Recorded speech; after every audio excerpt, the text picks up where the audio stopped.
You know, I really like this car. Not that I'd want to drive it for too long. Squeeze yourself in there and let's see just how fast you can make it go. Which won't be too fast. But hey, I could be surprised.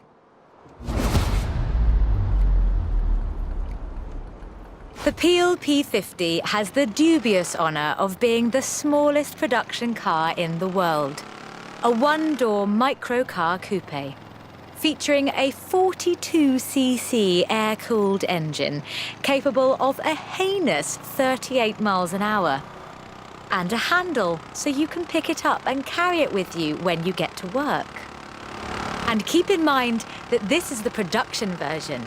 The prototype had the single wheel at the front. Why would you think that was a good idea?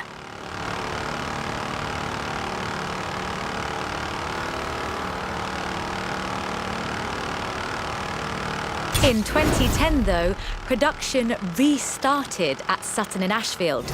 So, if you'd like to own the modern incarnation of this, I suppose you can.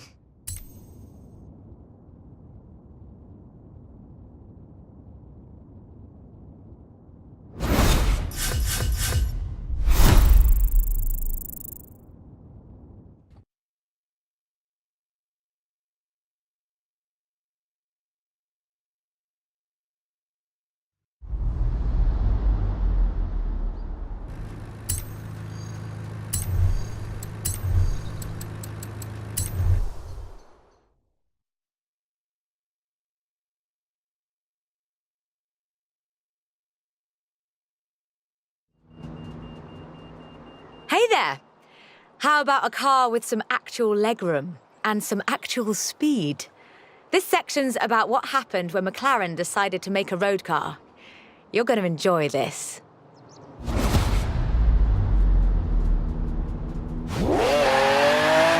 The track and the road have very different requirements.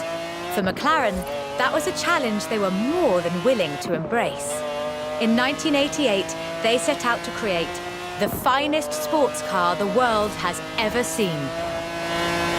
By 1993, they had achieved their goal, and the honestly fantastic F1 was the result. 106 would be built across all variants, and it remains one of the very best road cars ever made. The F1 has no turbocharger. That would have compromised the driving experience, increased complexity, and resulted in turbo lag. The F1 is a naturally aspirated supercar, one of the fastest in the world, in fact. Everything about this car is innovative, from the carbon fibre monocoque to the central driver position. McLaren threw the book away when they designed the F1, then they wrote a better one. The F1's monocoque chassis is incredibly lightweight, only 100 kilos all told, which posed a significant challenge because carbon fibre and fiberglass aren't great insulators. So, McLaren lined the entire engine compartment with gold.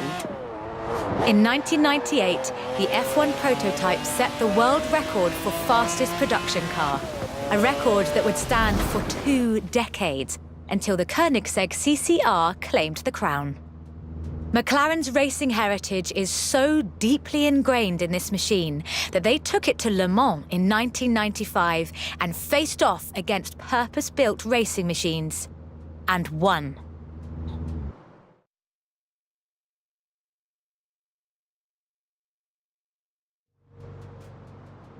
So, with something like the F1 to live up to, where do you go next? Well, you throw the book away again and write an even better one.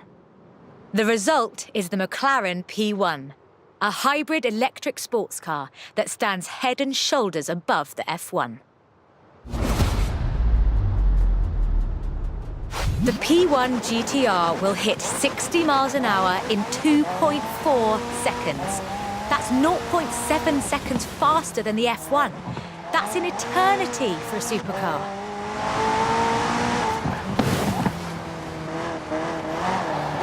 The car's blistering performance is delivered by a twin-turbo V8, supplemented by a McLaren ECU electric motor and instant power assist system. And they do mean instant.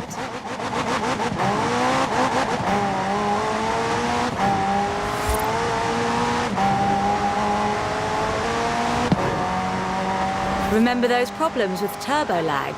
McLaren solved that with the hybrid drive. While the turbos build pressure, the electric motor drives the wheels. No turbo lag, just torque. And because it's a hybrid, it has an all-electric range. Running on batteries alone, that's 6.2 miles. A bit more if you're going downhill.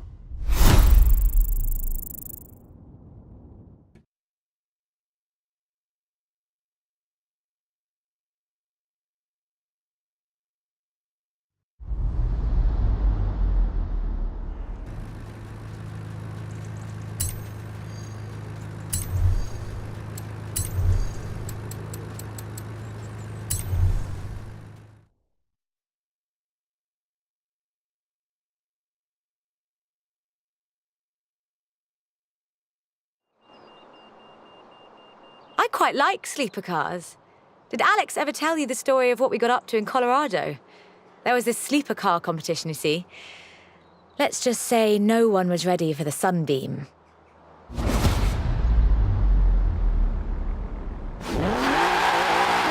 Lotus never quite let go of the upgrade game.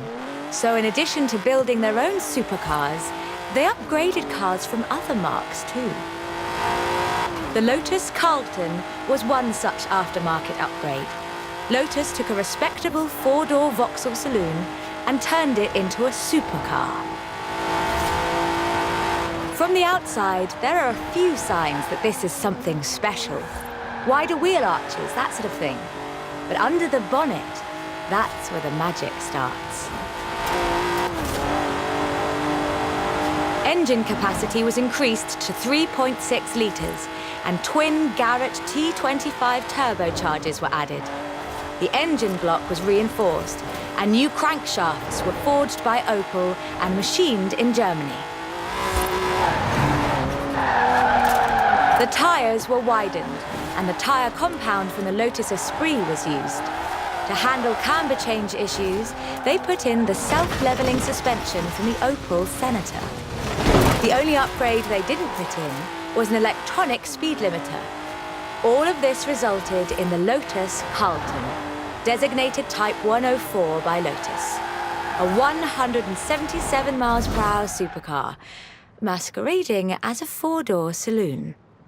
Only 950 of these custom gems were built, and they've become something of a modern classic.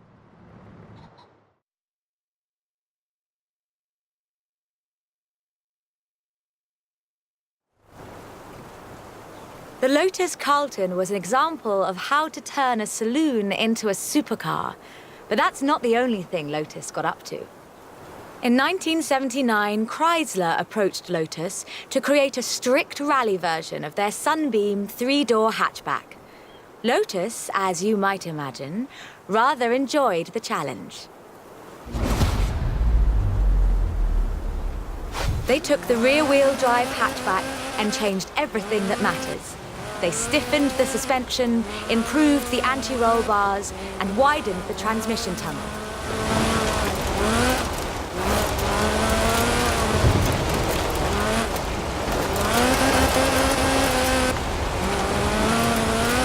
Performance was increased by fitting a 2.2-litre version of the Lotus 911 slant four-cylinder engine, resulting in an impressive 250 brake horsepower, up from a meager 105 on the original.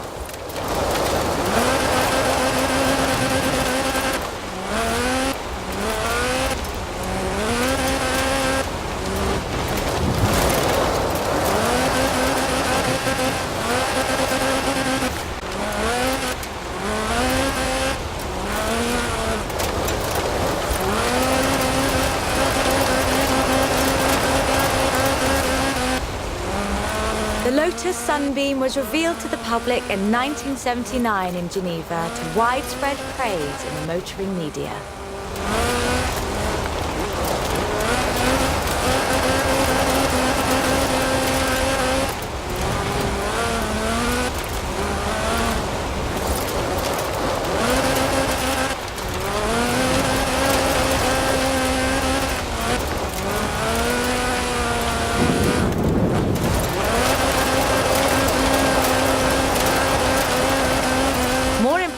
Eventually, the Lotus Sunbeam saw racing success too. In 1980, Henri Toivonen won the 29th Lombard RAC Rally in his Sunbeam.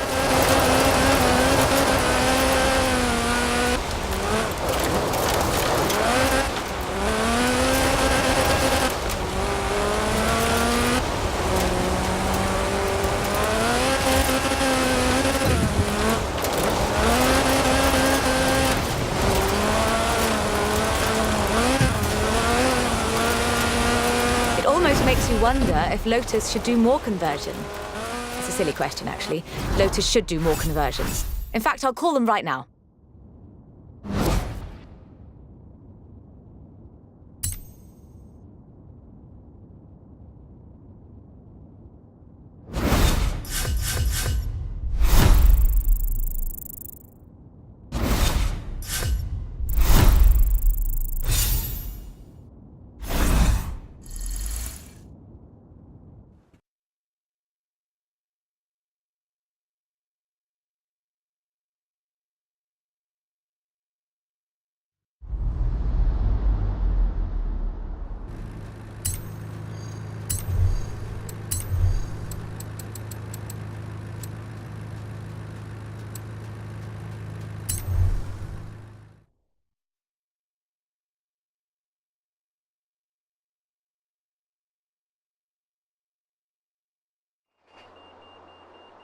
I honestly think these might be some of the most beautiful cars in the world. And the story of how it came about is, well, really British. Get in the car and let's get this segment.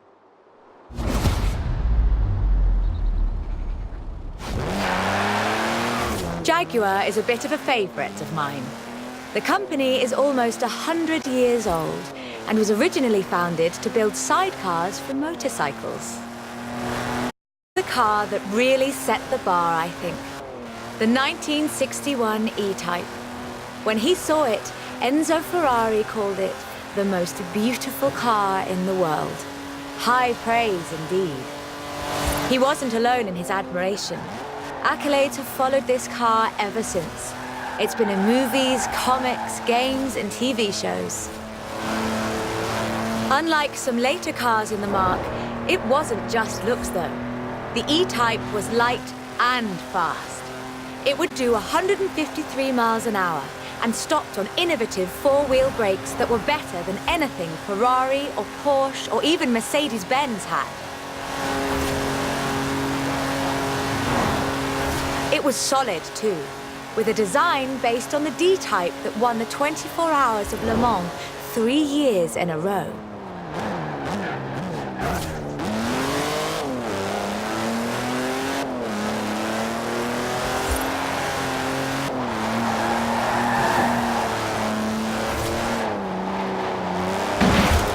Anyone who owns an E-Type will tell you that the key to their reliability is to drive them regularly, as if you'd need the excuse.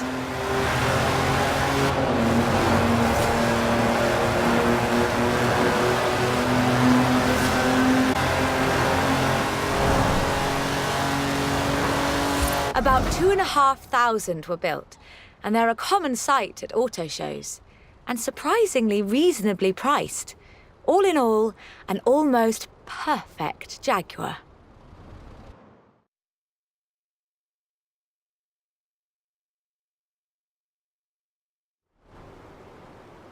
The E-Type was the successor to the Le Mans winning D-Type. But what would that look like if Jaguar designed it today? In 2013, Jaguar answered that question with the F-Type Project 7, a spiritual successor to the E-Type, and designed from the ground up to be the purest, most enjoyable Jaguar yet. The car's heritage is proudly displayed in the gorgeous D-Type curves and the distinctive aero hunch behind the driving position. But like the E-Type, it's not just a pretty face.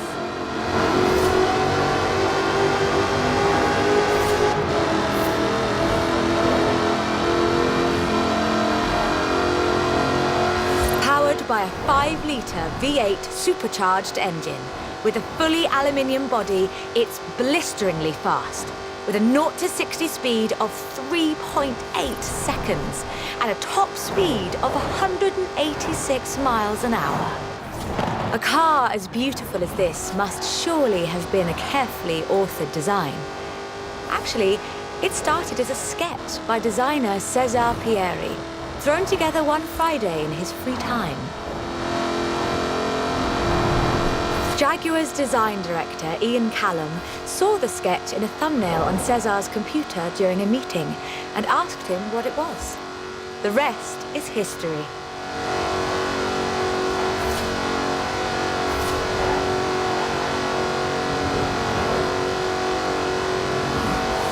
"250 Project 7s were built, as both a successor to the E-Type and as a celebration of Jaguar's victories at Le Mans.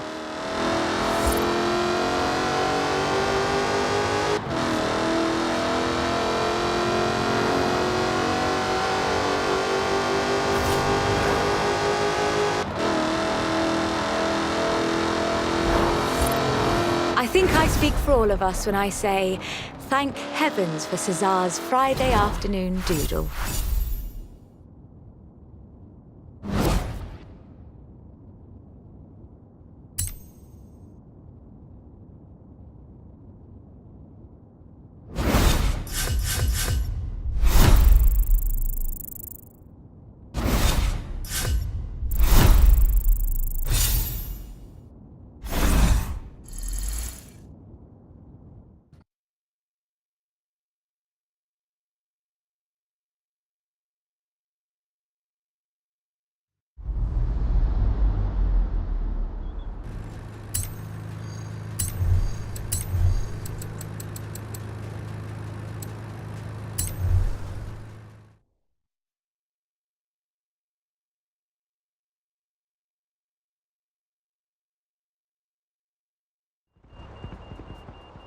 We're almost done, but we've saved the good stuff for last. A spot of rallying in the most British car of them all. Get in, strap in, and let's nail this one.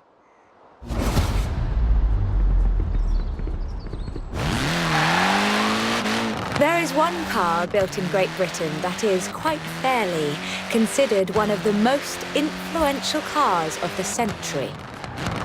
It's a surprisingly spacious little city car with a side-mounted engine. It's an icon of popular culture. It's been built on every continent where there's a car factory. It's the Mini. The Mini Cooper S was built to be a performance machine with deeper engines, twin carburetors and front disc brakes. This scrappy little machine would go on to achieve more than 30 racing victories in the 1960s and 1970s. A Mini Cooper S flying number 37 placed first at the 1964 Monte Carlo Rally. Driven by Paddy Hopkirk and Henry Liddon, this was the last time an all-British crew would win the event. But not the last time a Mini would. At Monte Carlo in 1966, Minis took the first, second and third positions. They were all disqualified because they had dimming headlamps, not because they were winning everything in sight. In 1999, the Car of the Century Award was presented to the most influential car of the 20th century. The Mini came second. It was beaten by the Model T Ford. That's fair, I suppose. 5.3 million Minis would be sold, making it the most popular British car.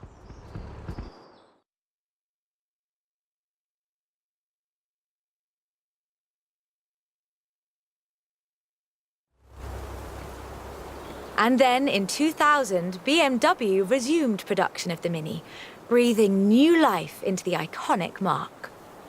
If the Mini of the 1960s had its sights set on the roads of Monte Carlo, the X-rayed Countryman has its eyes on something a little tougher. The deserts and rough terrain of the Dakar, for starters. A wit once said that the only thing Mini in this monster was the pedal. That's rather missing the point, I think. The X-Rayed Countryman is much, much bigger than the Mini Cooper. It has to be. A stage of the Dakar demands literally tons of gear. You could call it a tank. It does rather sound like one.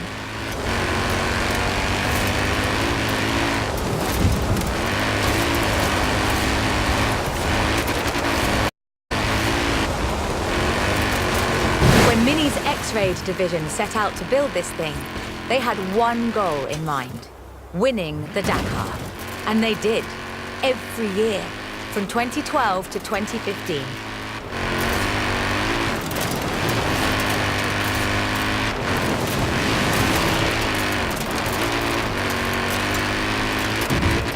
It's designed to be driven for 2 weeks over deserts and badlands, 5 kilometers above sea level.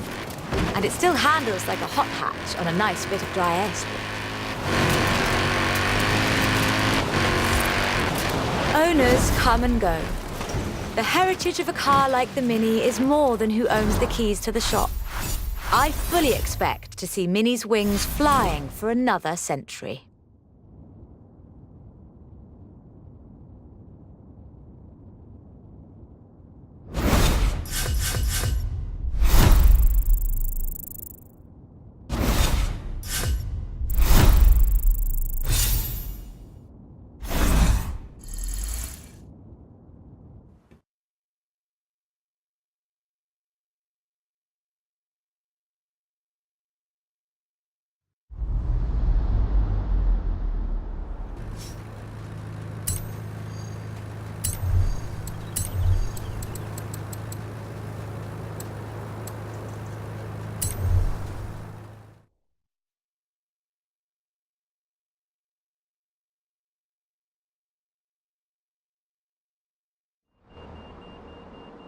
This is quite the story. Bentley at Le Mans in the 1930s. Gentleman racers and heroic driving. A personal hero of mine. Take good care of the cars, though. Both of them belong to me.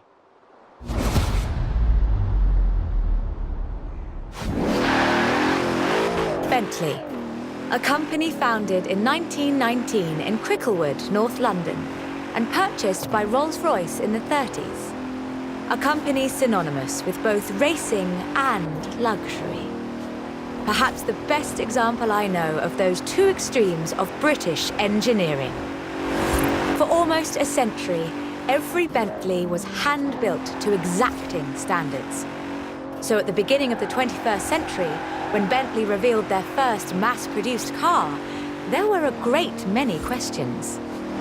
The car was the Continental GT, an elegant grand tourer that combined a racetrack pedigree with exquisite style and all the power you could need.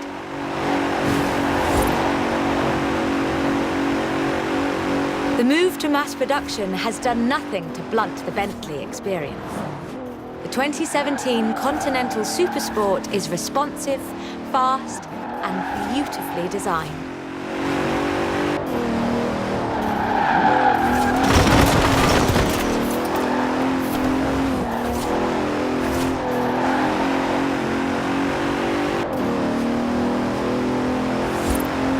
It brings together all-wheel drive, carbon fiber bonnet sides and side skirts to create the most powerful, performance-focused car the company has ever built.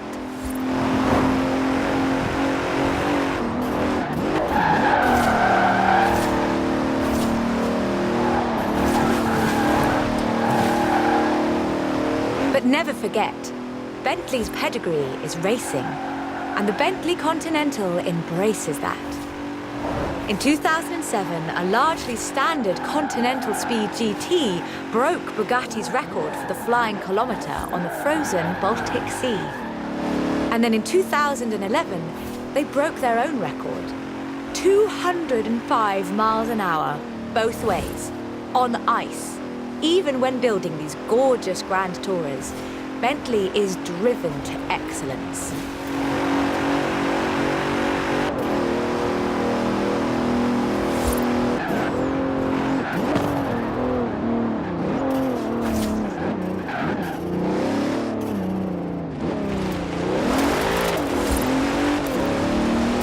Today, Bentley means modern, peerless luxury and elegance. But that's far from the full story.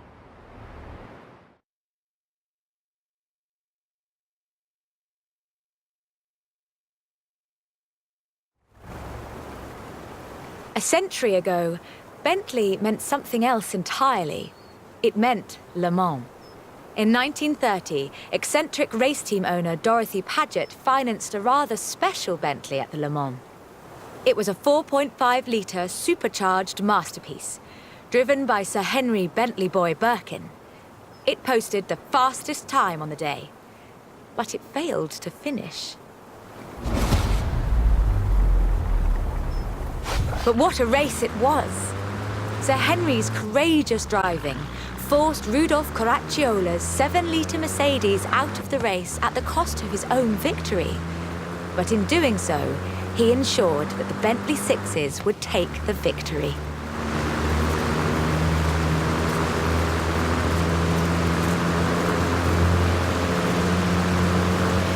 Sir Henry knew he didn't have anything to prove. In 1929, the adventurer Mrs. Mary Victor Bruce had already driven the resolutely modern 4.5-litre Bentley at Montlhéry, setting distance, speed and endurance records. The Bentley's performance so annoyed Ettore Bugatti that he called it the world's fastest lorry.